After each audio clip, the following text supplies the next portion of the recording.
Can everybody hear me okay? We're going to start. All right, welcome to the first Hardwood Salons Raleigh. We are now Hardwood Salons Raleigh, which is the successor to the Basquiat Society Raleigh. I don't think the mic's It's not on? Mic's not on.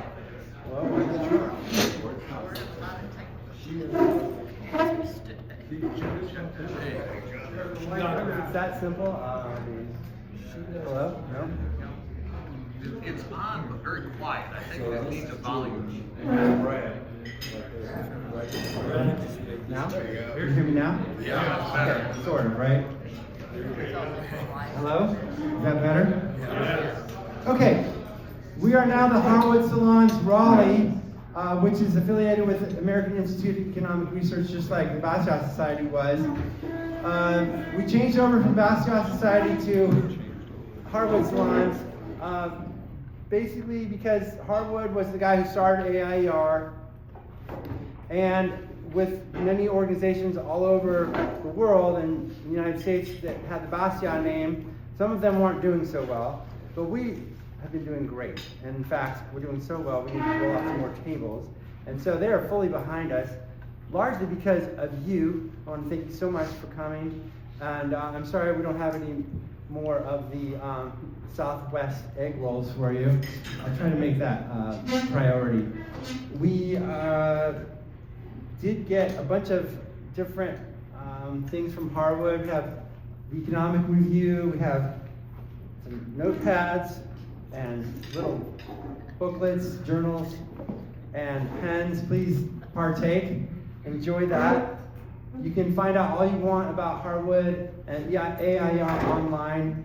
If you didn't register today, I hope you'll take the time to do that, because we are still member supported, and the more we grow, the more and better speakers we can have, although it's hard to get better than Michael Munger. And in fact, I wanted to thank Michael so much for his support, and what a delight it is to be able to work with him. And he's going to talk about tariffs. Michael, take it away.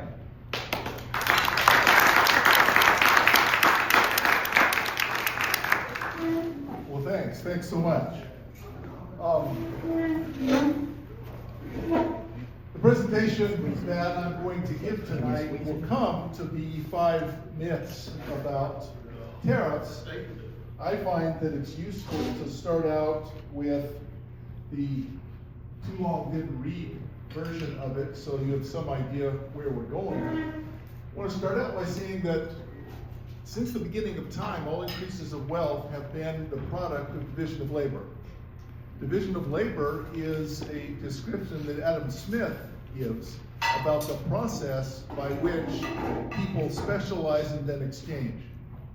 And so if you have a very small group of people, say a group of 10, and you want to have music, maybe you have one person who is playing on a hollow log with bones. Boom, boom, boom, boom, boom, right? You can dance to that. But if you have a city of 1,000, you could probably have a string quartet. That is 4 people who spend all their time learning how to play instruments and how to make instruments. If you have a city of 10,000 or 100,000, you can have a symphony orchestra. And so the size of the cooperation horizon determines the level of wealth. So there's no disagreement about this in economics. Division of labor is what causes increases in wealth. Now, exchange is good. In any voluntary exchange, both parties to the exchange are better off. But you need something more than just exchange. You need people to specialize, because if I specialize and you specialize, the total amount of stuff we have available to us is increased. But division of labor is limited by the extent of the market, as I just tried to show with the example of 10 people, 1,000 people, or 10,000 people. The bigger the size of the cooperation horizon, the more specialization you can get. The argument for free trade then is unilateral. And those of you that have operated a business or participated in a business know that every business faces a make or buy decision. Do you grow the wheat that you use to make the sandwiches in the employee cafeteria? Well, maybe you do, but probably not. It's cheaper to buy it. But wait, If you were to make that wheat yourself, you could keep that money in the business. It's far more expensive for you to make it yourself. Now, the make or buy decision is something that countries also face, but there's a little bit of a difference because we may also care about the people that are doing the making in addition to the people that are doing the buying. But still, that make or buy decision is the heart of the argument for free trade. And when I say the argument for free trade is unilateral, suppose we say that China, for example, is subsidizing their products and then selling really cheap consumer products in the United States. They must be stopped, said no sensible person ever. It's great that we can buy stuff that is cheaper. Now, the fact that they're taxing their consumers in order to reward our consumers, that's bad for their consumers.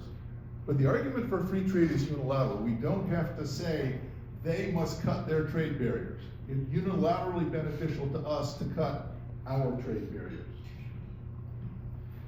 Now, on the other hand, risk, national security, the need to defend supply chains, those are legitimate objections to free trade.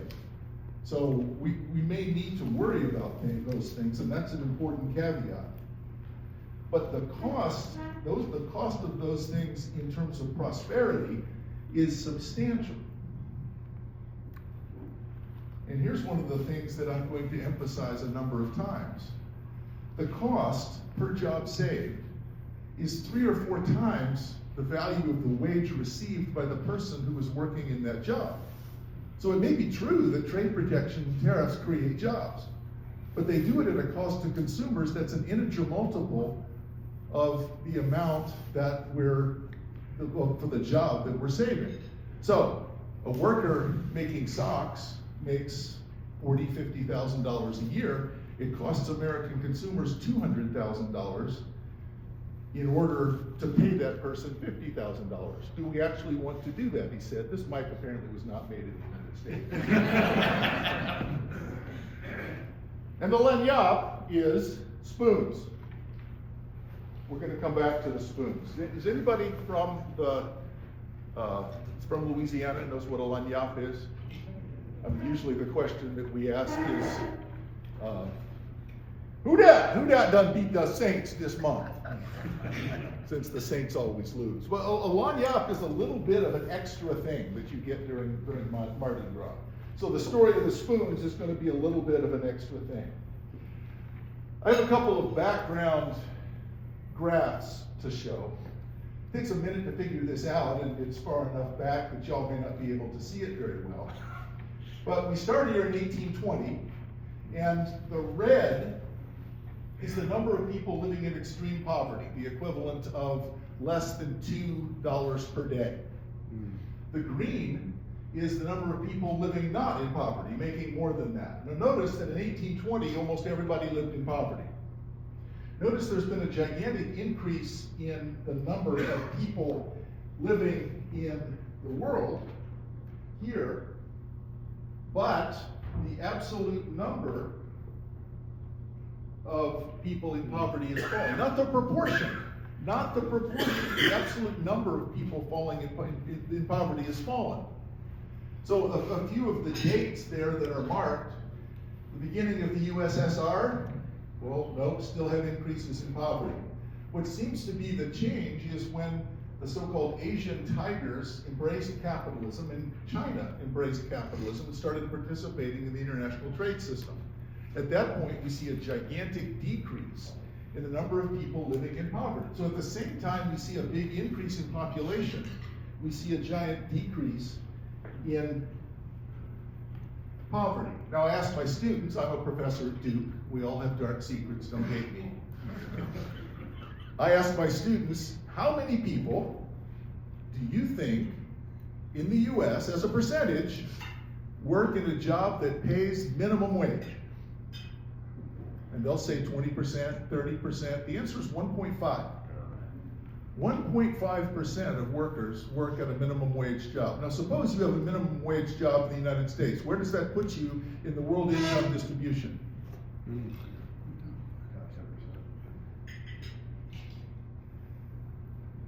These figures may be a little bit old. It puts you in the top 14%. It may be even a little bit higher than that. So one of the reasons that middle-class people in other countries do everything they can to come into the United States and be poor is that you're better off being poor in the US than you are middle class in most countries. And the reason is that the United States takes advantage of the fact that we're able to make a lot and buy a lot more because we specialize. Our exposure to international trade makes it possible for our consumers to buy really inexpensive things. What is wealth? Is wealth money? And they did rise up and speak as if with one voice and say, no! No. No! Wealth is not money. Wealth is the ability to buy stuff that I want. And international trade creates wealth by making it a lot more possible for me to buy stuff that I want by specializing. So, just to emphasize, that overall share of world population living in extreme poverty has fallen from almost everybody in 1820 to almost nobody now. And there's a story, I think, that there has been a stagnation in wages. And it's true that the rate of increase in wages has not been as big in the United States since the 1970s.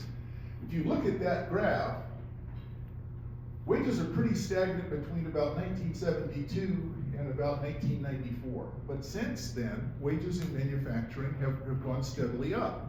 Now, the people who made this graph are cheating a little bit. It only goes from 0.14 to 0.22, so the increase is not that great.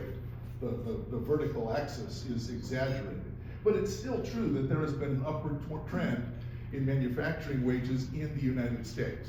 So wages have gone up in the United States, and the total amount of manufactured goods have gone up in the United States. What has fallen in the US is the number of manufacturing jobs. So we have a mystery. Sharp decline in the number of manufacturing jobs, huge increase in the amount of value that is produced by manufacturing in the US.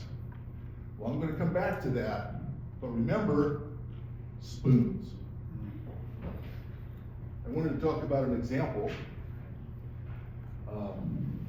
My man RFK. I was a delegate to the Libertarian National Convention this past May and actually got to hear RFK speak. It was quite an experience. He's saying as soon as he gets in office, he would like to ban high fructose corn syrup. And there have been studies saying that high fructose corn syrup is actually quite dangerous. And if you were to buy Coke, if you were to buy a Coca-Cola in the United States, it's going to be made with high fructose corn syrup. If you buy a Coke in Mexico, it is made with sugar. Why? Well, that's the original formula, first of all. It should be made with sugar. It was the formula everywhere except the United States. The answer is the pirates of South Florida, the sugar pirates of South Florida. And I actually asked the AI artist to make a rendering of that. It's a Broadway show. I know that's Bill Easley sort of thing, but the guy in front there has some sort of clown makeup on. So that they're singing so why would I call them pirates? Why would I? Whoa! Why would I call them pirates? Well, the answer is that since the 1950s, sugar in the United States has been highly protected by tariffs and quotas. Sugar prices in the United States are the highest in the world. Americans pay the highest sugar prices in the world because of the sugar pirates of South Florida. There's a few large companies that have managed to have sugar protected. Now, what we use instead is high fructose corn syrup, which is really sweet but has a much higher glycemic index. So diabetes has increased dramatically in the United States as a result. Who likes corn? Anybody who wants to be elected in the state of Iowa. So the reason that we don't have sugar in Coke is that they grow corn in Iowa. Really, the reason is that we have tariffs on sugar. Now, it could be, and in fact, the sugar pirates of Florida, if you read some of what they have written, their lobbyists make a national defense argument that our troops cannot do without sugar. And so we have to have a robust sugar industry. Well, maybe, so remember what brought me here was RFK wants to have a ban on high fructose corn syrup. We don't have to do that. All we have to do is get rid of the sugar tariff. You get rid of the sugar tariff, immediately all these companies that now use high fructose corn syrup will start using sugar instead because it will go to the world price. So the sort of distortions that you get from trade barriers often take quite a while to work out. Well, now let me go back to the explanation. So there's a complex set of tariffs, quotas, and production controls. US has the highest sugar price of any nation in the world. And it's not because we don't produce sugar, it's because we do. And they're politically powerful. Coke, Pepsi, other drinks all use high fructose corn syrup, since sugar protection helps the sugar producers and help corn growers by raising the price of a substitute. Everyone wins except consumers and diabetics. So let me go back to division of labor. So I want to give an example, but let me say why division of labor is important. Adam Smith says that when people are changing from one job to another, they may saunter. That is, they may take their time. Whereas if you're just constantly doing the same task, you get really good at it. But when you get really good at it, you increase your dexterity by practice. You also develop tools and you figure out better, faster processes as everything is broken down into smaller and smaller steps. So, let's imagine, make this simple. Economists often work with models. We'll make this simple. Suppose that there's 4 of us and we need clothing, crops, fish, and housing. Each of us, we're now in autarky. We are now in a setting where each of us has to provide for our own needs. I spend 1/4 of my time making clothing, 1/4 making crops, 1/4 catching fish, and 1/4 making housing. And you do that, and you do that, and you do that. All 4 of us do. How much stuff do we have? Not very much, because we're constantly sauntering as we switch between jobs. World 2, same 4 people, working the same 12 hours a day, but now one of us fishes, that's all we do. One of us makes clothes, that's all we do. One farms and one builds houses, and then we exchange. We have a lot more of that stuff with the same number of people working the same 48 hours. 4 people working 12 hours, that's 48 man-hours of labor every day. But we have more stuff just by specializing. Now this is specializing, this is not division of labor. World 3 is division of labor. It turns out that our area has a comparative advantage in farming. The soil is fertile, there's not much water for fishing, but we have good sunlight. All 4 of us grow crops. That's all we do, we grow crops. There's another village on the coast, all they do, and there's 4 people, all they do is fish. There's a village that has trees, all they do is build housing. And there's another one that has lots of leather and hides for making clothing. So again, there's 4 of us, but we may only have to work 10 hours a day because we can produce enough farm products to be able to buy all the other stuff that we want. So 3 different worlds here. In every case, all 4 people are working. But division of labor means that we can be better off provided we can depend on other people to exchange with us. So the amount of work is constant, but the amount of output is sharply increasing. So again, we avoid constantly switching jobs, we improve dexterity, we improve tool use, and we develop faster processes. So just because I like using AI to produce art. Here's the 4 people that all have to provide all their own needs. Notice that they're wearing jorts and cargo shorts and don't even have shoes. This is clearly a very primitive society. They've got a house in the middle of their field. Some moron has the fishing poles all tangled up. You just want to smack them. You people need to specialize. You can't all 4 provide everything for yourselves. So the second world, we specialize. 1 person fishes, 1 makes clothes, 1 farms, and 1 builds houses and then exchange. We still work 12 hours a day, but now we have a lot more total stuff.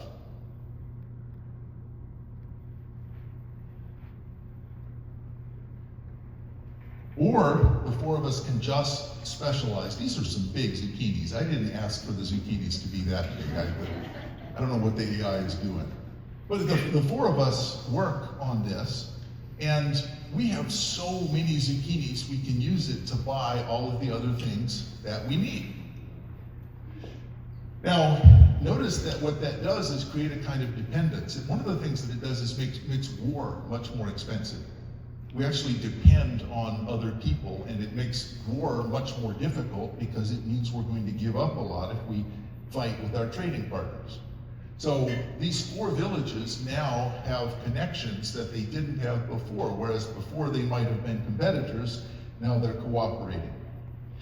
4 people can make 20 times or more as much as 1 person. So remember what I said was, if we all specialize, I can make more than 4 times as much. If before I was doing 1 quarter, 1 quarter, 1 quarter, 1 quarter, I can make more than 4 times as much because I get really good at fishing, you really get really good at making clothes. But 4 of us together, we're dividing the task into multiple parts. I know about seeds, I know about harvesting, you know about watering, we all work on weeding. We develop techniques and skills and knowledge that make the 4 people 20, 30 times as productive. But that raises a question: were there any jobs lost here? And notice that no jobs were displaced. That's not usually the argument that we make when it comes to international trade. So let's look more closely at a more realistic example. I peaked early. When I was in graduate school, 1983, I had an op-ed in the Sunday New York Times.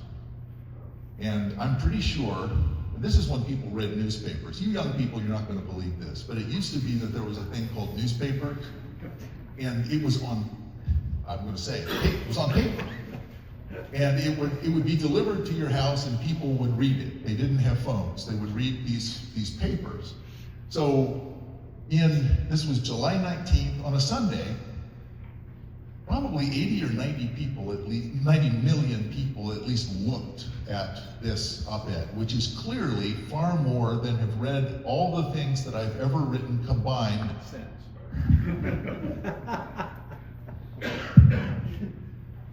And in it, I talked about the problem of trade barriers, and I'm kind of still talking about that.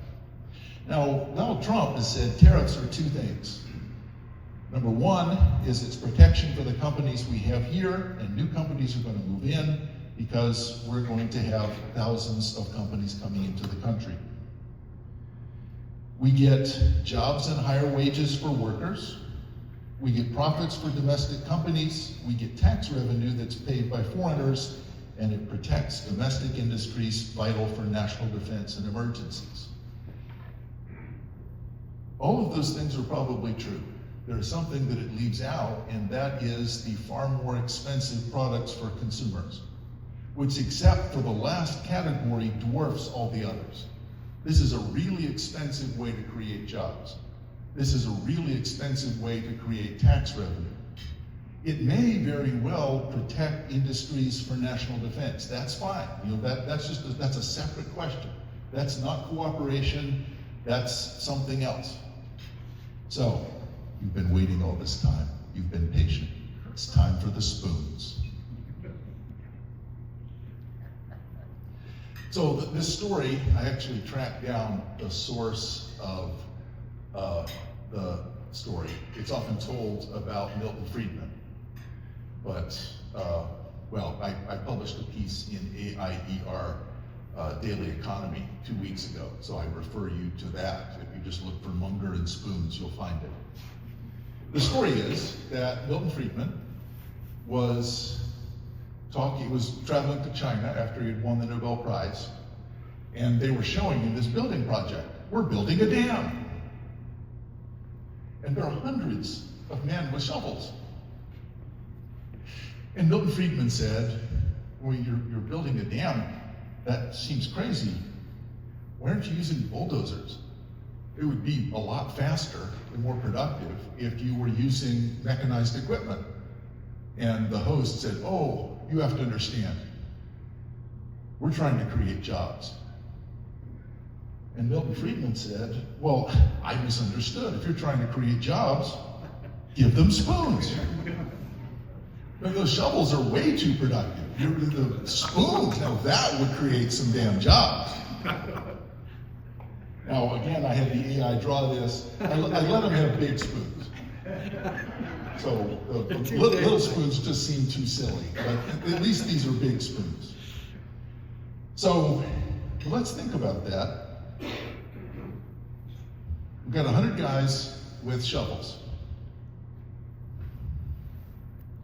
Or we're building a dam with 2 big earth movers and 4 guys driving trucks. Did 94 people lose their jobs? Because we went from 100 people with shovels to 2 earth mover drivers and 4 truck drivers. Did 96 people lose their jobs? And if so, should we be concerned about that? Well, the question is, what are those other people doing? I have a different question. What country in the world lost the most manufacturing jobs between 1990 and 2010? China, and it's not close. And the reason is, this happened in China on a scale that's much larger than it happened in the US. In 1990, what did a factory look like in the United States? There's a bunch of machines. They may not be great machines. What did China look like? 1,000 people with sewing machines. As China automated, they lost far more manufacturing jobs. The thing is that those people who lost their jobs then went and found other jobs in newly automating industries. So the question is, are we creating new automated industrial jobs at a rate that takes care of the people that are displaced? So one thing you can do is say, we want to keep people in their old spoon jobs. Spoon jobs don't pay very much. China had a bunch of people doing effectively spoon jobs. You don't want to preserve that. You want to move to something that looks like this. So what happened in the US? Anyone here from Alabama willing to admit it? Several counties in North Alabama, around the town of Fort Payne, used to produce nearly half the socks and hosiery products in the world. And then all of those jobs moved to China. And now the unemployment rate in these counties is 30%. Almost none of these factories are still working. There was quite a bit of pride in the sock capital of the world. I actually found a picture of that same building now. It hasn't been occupied for years. It's not being used for anything. A lot of those workers didn't find some other job. So there is a concern about how rapidly we get that adjustment. So, but let me say again, what you see there on the left is what a Chinese factory looked like. What you see on the right was the way that we built dams. This is what a Chinese factory looks like now. They lost more jobs than we did. We did not ship jobs to China. We shipped production to China. The whole world lost jobs to productivity. The whole world lost jobs to productivity. That's great because it created wealth. It is hard because it means that we need a dynamic economy that's constantly creating new industries and new firms that can take up the slack for the displaced workers. But the alternative would be to try to keep workers in spoon jobs, which is even worse. So we may be failing at the finding new jobs, but you don't want to just leave them with spoons. We want to start using bulldozers. So, I do not make my own shoes. Does anyone here make their own shoes? Some of y'all spend some money on shoes. Wouldn't it be better to keep it in the family? No, you have a job where you make money and then you use that money to buy shoes instead. Now, it's not hard to imagine. Again, I wanted the AI to say a professor making shoes. These shoes look way better than I could possibly make, so this isn't very accurate. He's not looking very happy though. He's made a big mess on his desk, and he is not reading or preparing lectures. He's making shoes instead. That's a big loss of net income. So it makes no sense for this person to take time out and make their own shoes. Even if you're good at it, you can't have any kind of economies of scale. So even if you did make shoes, it wouldn't last. So that's a shoes joke. So to the myths. First, a common myth is that tariffs are just a sales tax. Sales tax are probably good because they deter consumption. Well, if we wanted to have a European-style value-added tax or sales tax, that sounds great to me. We should be taxing consumption rather than income. So if you want to get rid of the income tax and have a sales tax instead, go nuts. So all of my Duke friends worship the countries of Northern Europe, but they won't admit that most of those countries' revenues comes from a sales tax, not an income tax. So sales tax would be fine. A tariff is a tax on imported goods, and it would have a big distorting effect on our production and on the things that people buy. So sales tax is fine. I'm not a fan of using tariffs as a substitute. Well, let's go through each of those. I've talked about the first one. The second myth is the higher the tariff, the less it costs. And I've actually had this discussion more times than I can count. So some people who work in the establishment in Washington have the idea that the big cost of tariffs is the tariff revenue. And so I had an estimate of the cost of tariffs in that New York Times article and a number of things that I've published since. And the counter-argument was, well, wait, that can't be right. Your estimate of the cost of the tariff exceeds the tariff revenue. It can't be more than that. Well, let me ask you, what would 1,000% tariff cost? Suppose we put 1,000% tariff on shoes. What would the revenue be? 0. What would the cost be? Less than 0? No, the cost of tariffs is the artificial increase in the price of the domestic products as a result. You have to pay an implicit tax. You're paying a much higher price for the domestic products in the protected industry. So you can't have it both ways. If tariffs are a revenue measure, they have to be low enough that you actually are getting some imports. The higher the tariff goes, the lower the revenue goes. It's the Laffer curve. There's a Laffer curve for tariffs also. So it can't be true that the higher the tariff, the less it costs. Third, tariffs raise a wall of protection, and that's somehow good. Many of the people who believe this are staunch defenders of antitrust. They think that competition is the means by which we discipline these greedy corporations. And we don't want to allow mergers. We don't want them to have market power. Well, tariffs and quotas limit foreign competition. If you think that competition is necessary, then you should want competition from all sorts of sources. One of the reasons that the US automobile industry had such trouble was that it was protected from Japanese and German imports throughout much of the 70s. When finally Japanese cars were allowed to compete on a more open basis, they just wiped this out. We didn't have any small efficient cars, which is what people wanted. So insulating your firms from the scolding winds of competition is the last thing that you want if you want to have a vibrant, dynamic set of industries. So you don't want a wall of protection. Tariffs are made of win because they're paid by foreigners, they increase profits and wages domestically, and they raise revenue for the government. And in fact, we can get rid of the income tax with no inflation. I've heard that argument fairly often. Well, the amount of revenue that you could possibly get from a tariff is less than 1/10 of the amount of money that we get from the income tax. And we're continuing to cut, we seem to be continuing to cut taxes without regard for the need to cut spending. I used to write for Rush Limbaugh, 2009, 2010, back when it seemed to me that there was great hope for the Tea Party because they were focused on budget deficits.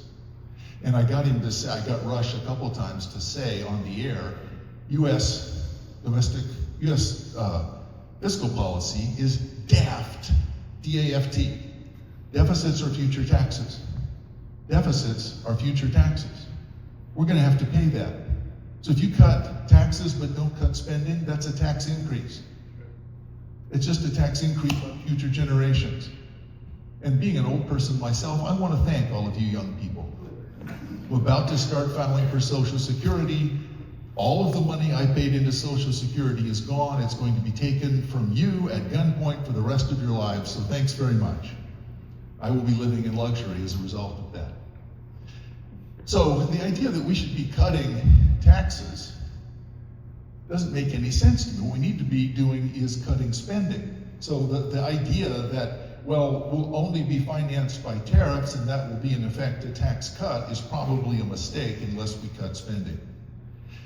The big problem with tariffs is a lot of people, I think, have the perception that foreign countries are dumping their products. Now, depending on, I used to work at the Federal Trade Commission, we worked a lot on the problem of what dumping was. Technically, dumping is when a country charges a price below its marginal cost in order to get rid of products. What most companies think is that dumping is when a foreign country charges a price below their marginal cost. So if a U.S. steel company can't match the price at which foreign steel makers are producing it, they call that dumping. Well, that's not dumping, that's competition. And so there is a problem with that. Maybe the foreign company is being subsidized, but again, in terms of make or buy, there could be a national defense reason for steel industry, that's fine, again, that's a separate matter. But the idea that dumping is rampant, it's actually fairly unusual. So I wanted to document, and this is a little bit too small for you to read, so I can make any claim I want. But this is a list of the cost to the consumer for jobs saved. So for book manufacturing, $234,000 per job saved. Ceramic tiles, $300,000. Orange juice, $500,000. Carbon steel, more than 1.5 million. Now, these jobs pay 70 or 80,000. So we're talking about a factor of 3, 4, maybe 10. So even if you think, I'm really worried about these jobs, this is not the way to save them. Because you're taxing US consumers at a 3 or 4 times rate for the amount of the benefit that goes to the American worker. Let's look at an example of how it might be so high, why it might be so high. So for socks, at its peak, there were 3,500 sock mill workers in Fort Payne. Turns out that 310 million people in the US buy a little over 4 units per person per year. I think probably that sock manufacturers have some kind of deal with washer and dryer manufacturers to make the socks go away, because a lot of socks disappear. And if you lose one, it's not a pair anymore.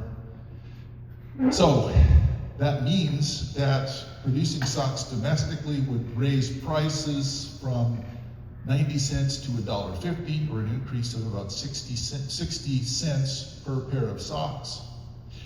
Those are jobs in the United States pay between 50,000 and let's say it's 70,000 now. So that's 3,500 times 70,000 is the total in new wages. 310 times 4.6 times 60 cents is nearly 900 million in costs. So for 3,500 jobs, that's going to cost nearly 900 million, or about $240,000 per job for a job that pays 70,000. And so when you get down into the weeds, this sort of calculus is the way that almost all trade protection works. The reason we don't make these things is that it's cheaper to buy them. When it comes to the make or buy decision, if we can make them more cheaply, we will already be doing that. So the cost per job is 3.5 times the value of the job. The difficulty that I see that many people, they don't say it this way and they don't think of it this way, but these are just zombie jobs. They're dead, they don't know it. We should be doing something else. We should be trying to find ways to train workers to do something else rather than being in these dying industries where stuff can be produced more cheaply somewhere else. Now, apparently, there's a few extra hands here. I mean, literally extra hands. The zombie in the middle has 3 arms. So the AI is not doing very well. Let's go back for a second to the question of did all the others lose their jobs? And the answer is no. They're moving, many people are moving on towards other jobs. And I think that the longer term way of thinking of it is, there's a song by James Taylor about mill work. Mill work it ain't easy, mill work it ain't hard, mill work it ain't nothing but an awful boring job. I want my children to be doing something else. And if we have wages that are artificially high, then we're creating these zombie jobs where people go to high school and then work in them. And they're stuck. They didn't take the chances that 10 years ago would have had them doing something else. And so we're tricking people into working in zombie jobs. Now there is one more argument about tariffs, and it's actually been made to me by people in this room. Donald Trump doesn't mean it. It's a negotiating tactic. He's a smart fellow. Well, if I'm an American business and I'm trying to decide how much to invest in new plant and equipment, I actually need to know what tariff policy is going to be. Uncertainty is killing me. And so we see tariffs as being a boot heel on the neck of American industry. Your defense is, no, it's just a joke. The little kid has the boot on himself, and so we're just kidding. That's not a defense, because business people actually cannot work around that. They need to know what the tariffs are going to be. Uncertainty is certainly a good negotiating tactic, that's fair enough. But the present push toward tariffs either is or is not serious. Either way, it's bad public policy. Thanks for listening.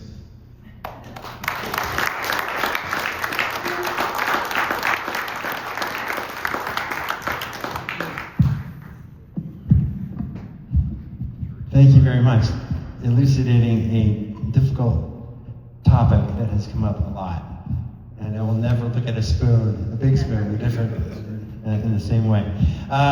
Thank you very much, everyone. I hope that you'll take time to mingle and get to know one another. And we'll be having another event. We have our events on the second Wednesday of every month, except for July, August, and December. And we have some really cool events scheduled for the next year. We during this transition right now, there's been a little delay in getting some of the events posted, but we have someone talking on technology policy in February, and Jenna tells me she's going to prepare a brilliant topic on a speech on the topic of innovating in higher education. And there's too many others to mention, but anyway, definitely check back on the Hardwood Salons Raleigh webpage. And thank you very much. And there's more too.